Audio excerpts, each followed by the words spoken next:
And guys, sorry hindi na namin napakita kung paano ginawa. Sorry po. Ayan na ang lalagyan ng ating kutsinta. Ayan po si Chef Pearl. Sige po, halo lang ng halo, Chef. Yan na po ang kanyang lalagyanan ng kanyang kutsinta. Ang dami. Yan, sinasali na ni Chef ang kanyang ginawang kutsinta. Looks yummy.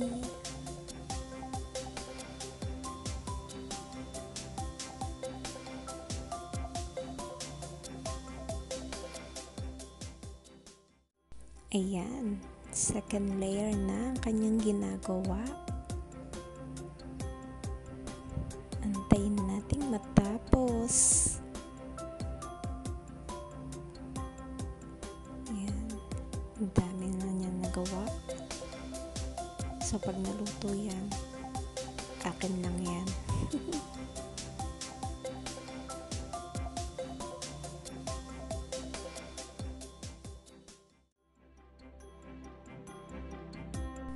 Yan, lulutuin na ni Chef ang kanyang kutsinta.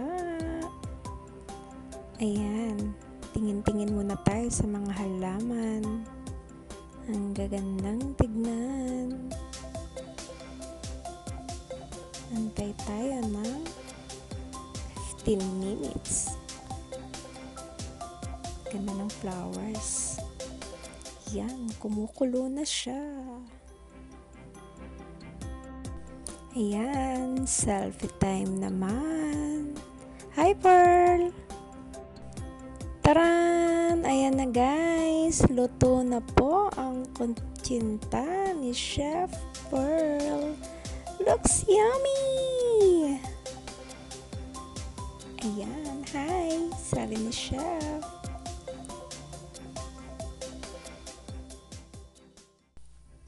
Ayan na guys, sinasali niya na para madaling lumamig. Ang dami niyan guys, sa akin lang yan lahat.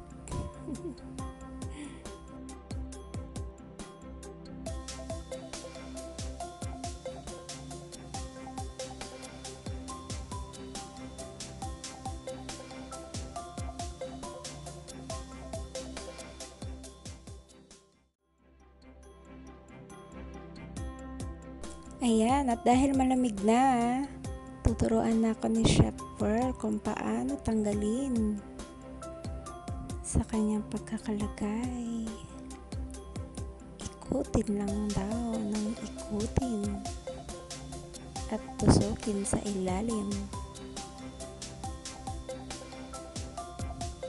Ayan, nakuha ko din.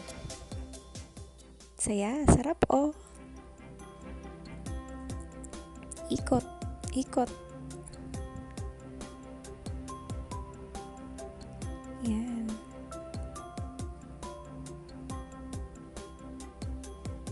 Yan, sabi na Chef Pearl, ayusin ko daw ang pag-ikot. Ayan. Mukhang ilan lang magagawa ko nito. Yan, mas marami pang nagawa si Chef Pearl. Ako, onti lang. Ayan guys. Ayan, konti lang ang nagawa. Selfie time naman kami ni Chef Pearl. Ang next niya ay Biko. Diba? Ang sipag niya. Naka-2 down na siya. Biko naman po guys. Ayan, sugar naman. At ilagay na ang gata.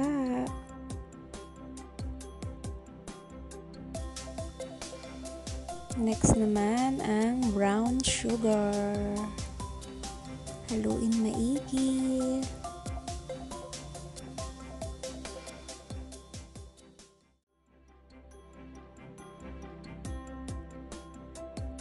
Ready nang malagkit.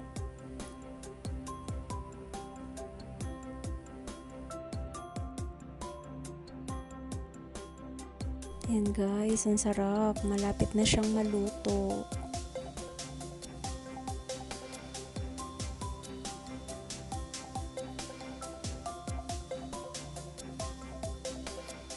Ayan, luto na. Sali na siya sa lalagyanan. Ay, ginutom na ako.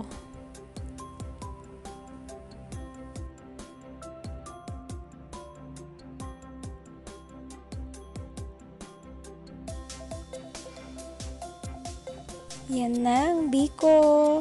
Thank you guys. Ayan po si Pen Pen. Bye!